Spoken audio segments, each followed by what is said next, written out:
Be me, 32, work as a project coordinator at a marketing firm. Genuinely believe in equality, always have since college.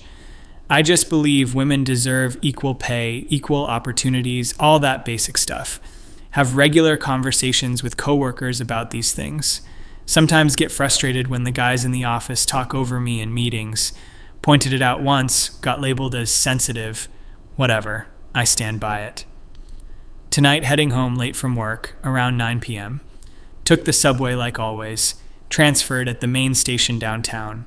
Platform is moderately crowded, maybe 20 to 30 people waiting. Notice this guy staring at me from across the platform. Middle-aged, disheveled looking, making intense eye contact. Look away. Check my phone. Normal stuff. He moves closer. My stomach drops a little, but I tell myself I'm overreacting. He's now maybe 10 feet away, still staring. Start looking around. Notice several men in suits nearby. One guy literally 3 feet from me, scrolling his phone. Another 2 guys talking to each other maybe 6 feet away. Disheveled guy takes another step toward me. Hey, sweetheart, where are you going tonight? Ignore him completely, turn my body away. I'm talking to you, don't be rude. He's getting closer. I can smell him now. Cigarettes and something sour.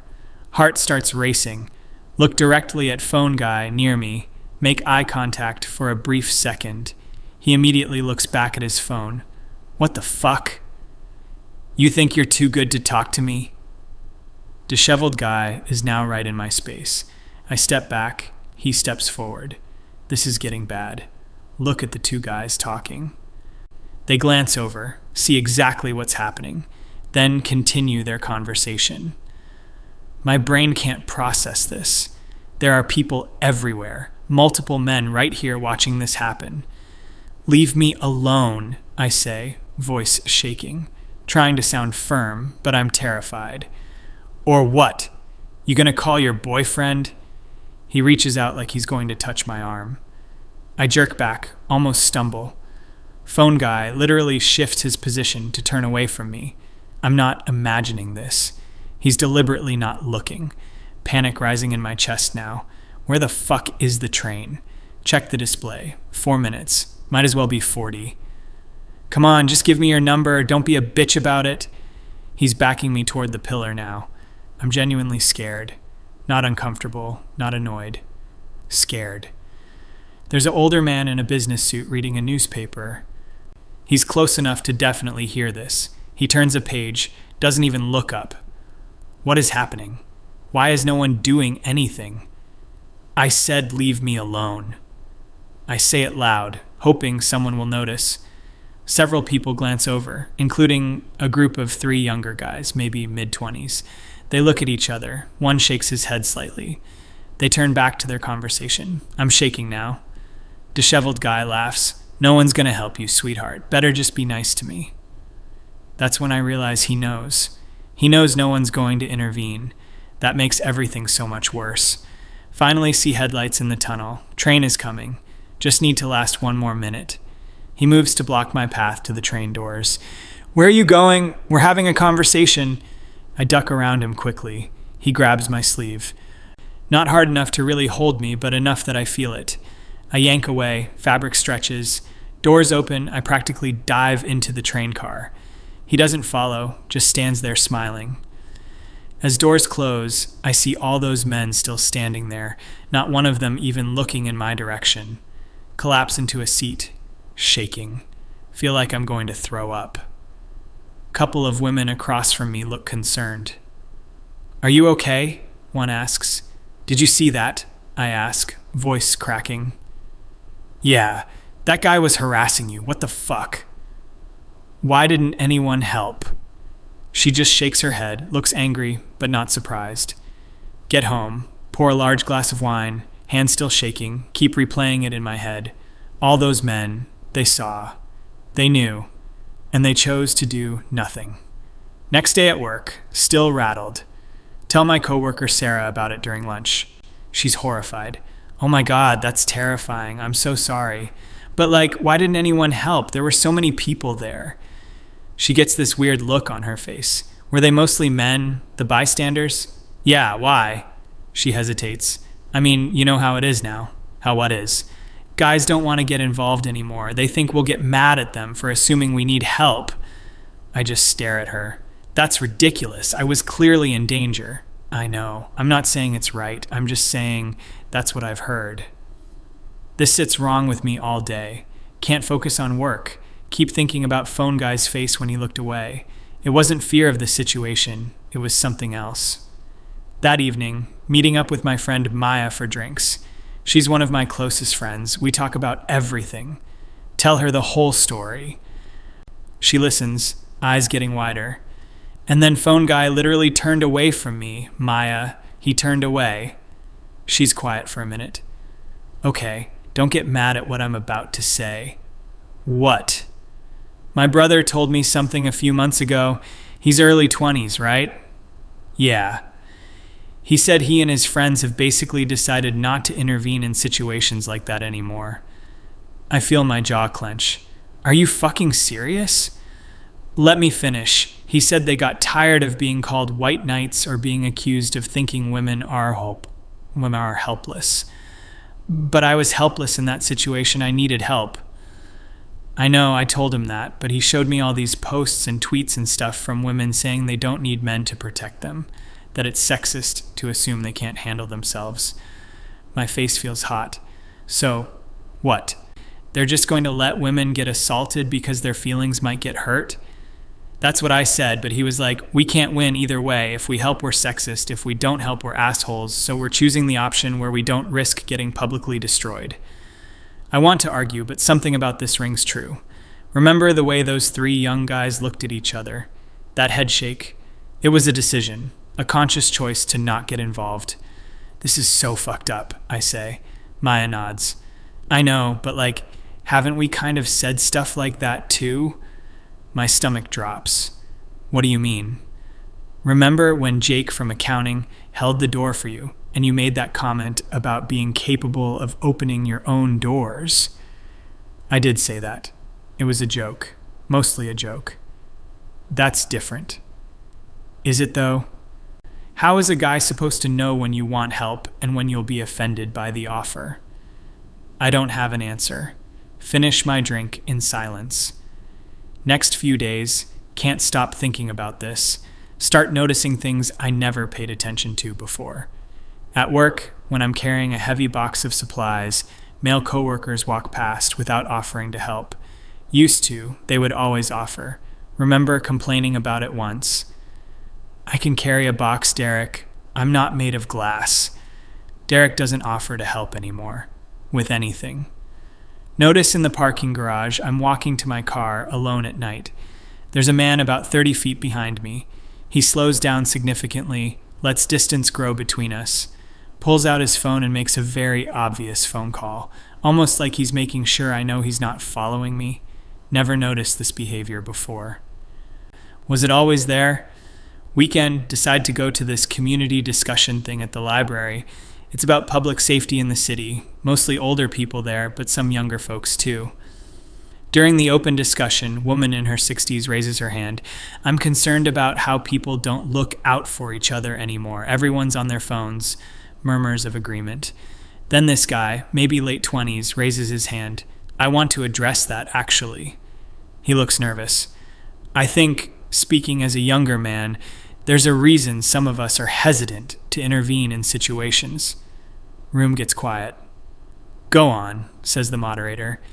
If I see a woman who looks uncomfortable or in trouble, my first instinct is to help, but I've been told by women in my life that this is patronizing, that I'm assuming women can't handle their own problems. Some women in the room are nodding. Others look annoyed. I'm frozen in my seat. I've been called a white knight, been told I'm only helping to get something in return, been accused of thinking women are weak. He's getting more confident now. So, I'm in this impossible position where if I help, I'm sexist, and if I don't help, I'm also sexist. So I've chosen to just not engage. That's a cop-out, says a woman near the front. You should help people regardless. Okay, But when I do, will you defend me when I get blasted on social media for it? Because that's happened to my friend. What happened? Asks the moderator. He saw a woman struggling with a flat tire, stopped to help. She took his photo and posted about how she didn't need a man to rescue her and how patronizing he was. He got identified, people found his employer, whole thing. Several people start talking at once. I'm sitting there feeling sick. Because I've said things like that.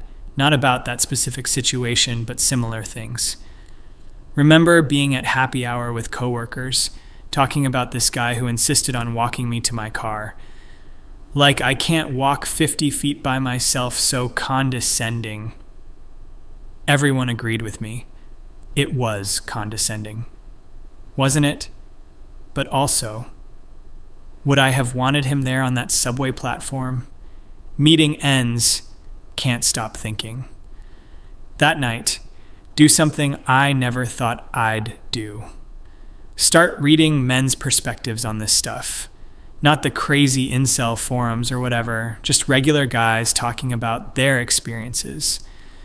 It's uncomfortable. A lot of anger, sure, but also a lot of confusion, a lot of, I genuinely don't know what women want from me. Stories of helping and being rejected. Stories of not helping and being condemned. One guy writes about seeing a woman being harassed at a bar. He intervened. She told him to fuck off. She was handling it. He backed away. Later, she complained that no one helped her. He's like, "But I tried, and you told me to leave." Comments full of men sharing similar stories. Start to feel this creeping realization. We've created this situation, not maliciously, not on purpose, but through 1,000 small interactions and corrections, through asserting our independence, which is good, but also through rejecting help, even when well-intentioned, through assuming the worst of men's motivations. Guy holds a door. He thinks I'm weak. Guy offers to help with bags. He's being condescending. Guy expresses concern for my safety. He's being patronizing. Except when I actually needed help.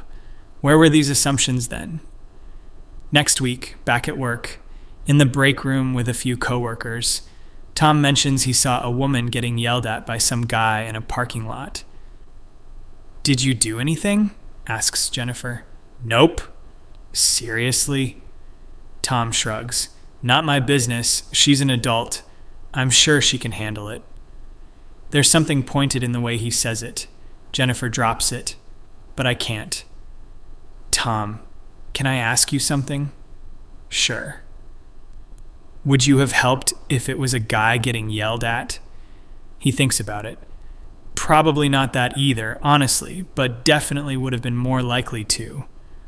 "Why?" "Because if it's a guy, worst case, he tells me to mind my business and I leave. If it's a woman, worst case, she takes my photo, posts about it. I get called a creep, maybe lose my job." That's a bit dramatic. "Is it? Remember Marcus from sales?" "I do remember Marcus. He got fired last year. Something about inappropriate behavior. He complimented a woman's presentation, said she was articulate, got reported to HR for being condescending to a female colleague. That's not the same as helping someone in danger. Isn't it, though? It's all the same calculation. Is this interaction worth the risk?" I want to argue, but I'm thinking about that guy on the subway platform. Phone guy. He made a calculation. He decided I wasn't worth the risk. That night, can't sleep. Keep replaying everything. The fear I felt, the abandonment, but also, every time I've rolled my eyes at a man offering help, every time I've assumed the worst motivations, every conversation where I've agreed that men who intervene are probably just trying to be heroes. Think about this guy at a party once, saw me dealing with a drunk, aggressive dude, stepped in, offered to be my boyfriend to get rid of him. It worked. Later I told my friends it was annoying that he thought I needed a man to save me. They all agreed. We laughed about it, but he did save me from that situation, and I mocked him for it. Not to his face, but still.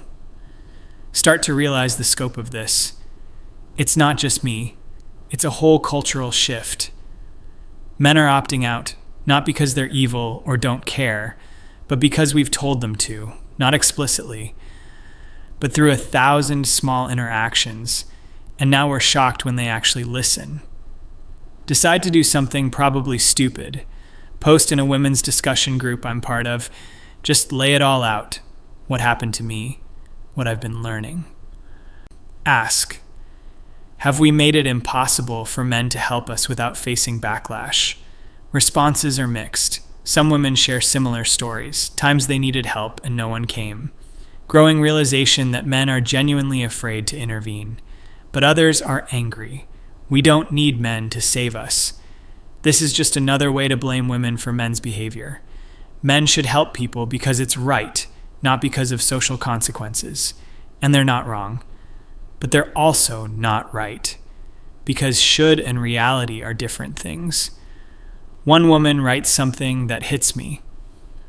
I've spent years telling my boyfriend not to be overprotective, not to treat me like I can't handle things, and last month I got followed to my car and he was with me and didn't do anything because he said he was respecting my independence, and I was furious at him, but also I trained him to be that way.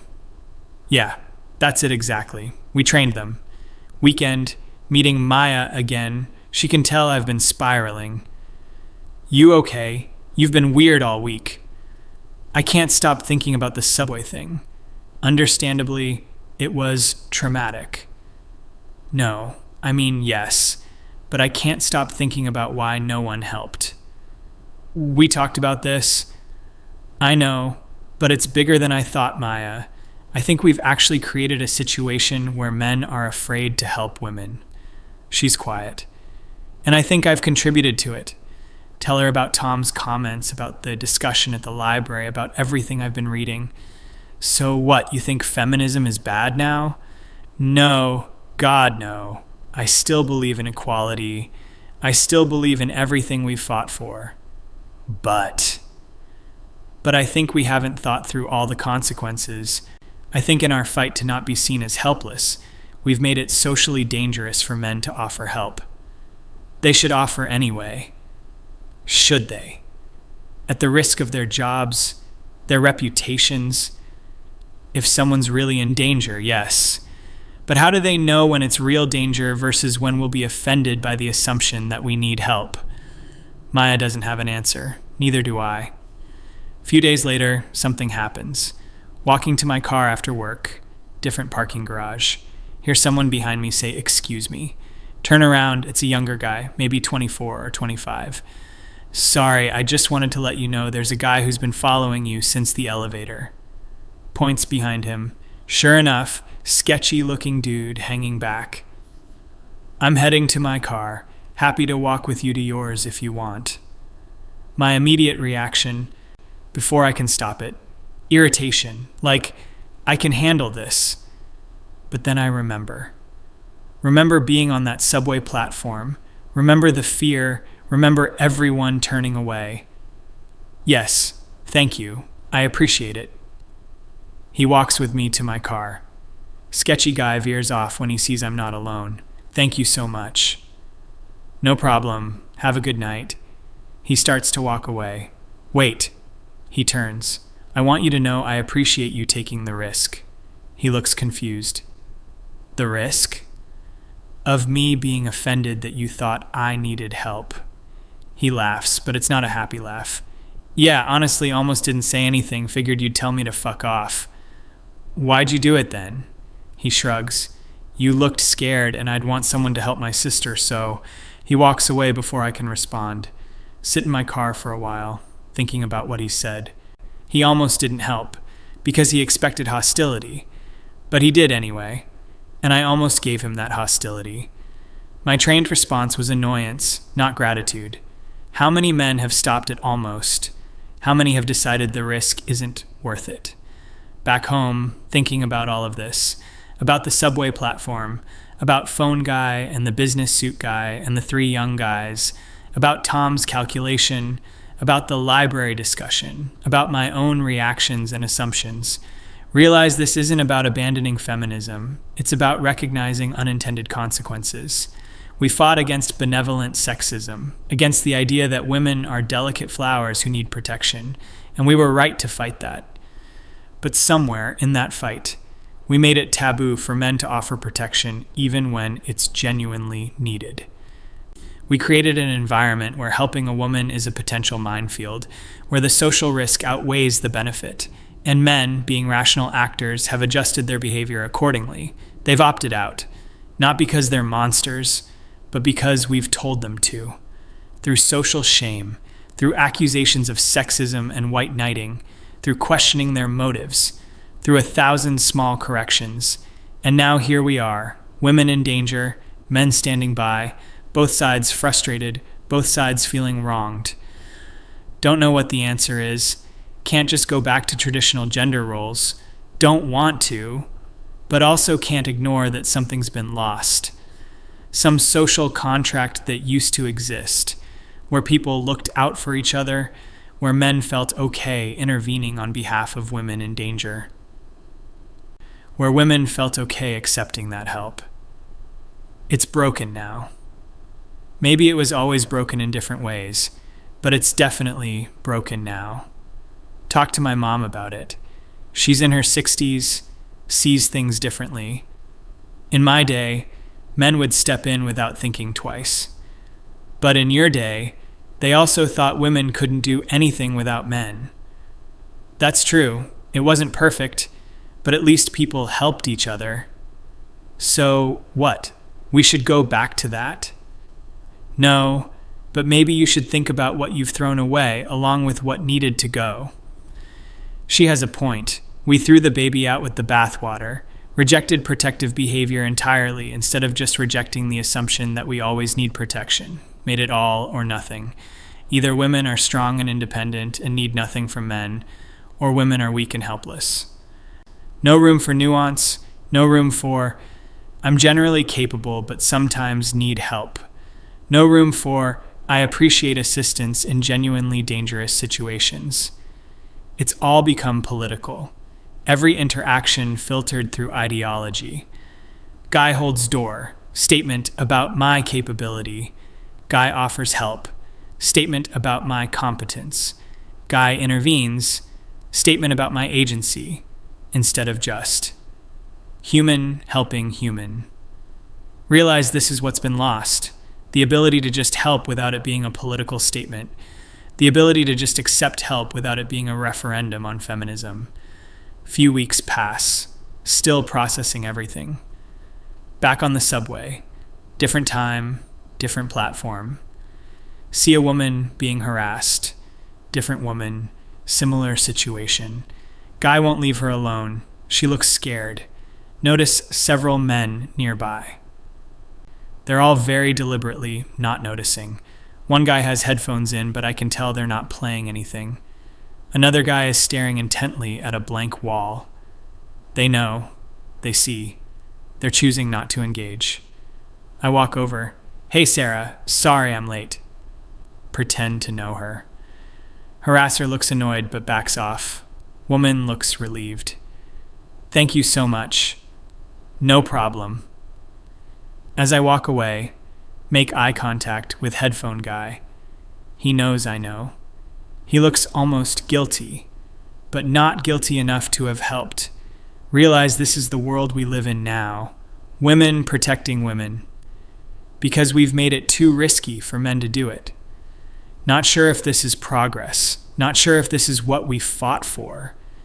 Still believe in equality.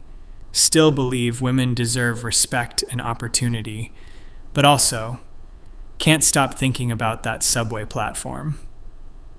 About all those men who saw and chose nothing, about how their choice was rational, about how we created the conditions for that choice.